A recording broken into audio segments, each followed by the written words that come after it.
Pernahkah kalian bertanya-tanya, kenapa ban mobil balap drag menjadi kusut ketika akan melakukan start?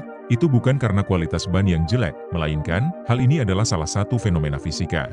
Hal ini bisa terjadi karena mobil balap drag merupakan salah satu kendaraan yang memiliki tenaga sangat besar, sehingga membuat akselerasi mobil menjadi sangat cepat, yang mampu mencapai 96 km per jam, hanya dalam waktu kurang dari 1 detik.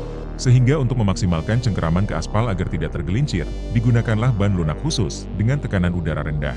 Dan setelah mencapai torsi yang luar biasa besar, ban akan kusut, bahkan dapat menyusut hingga 20 cm.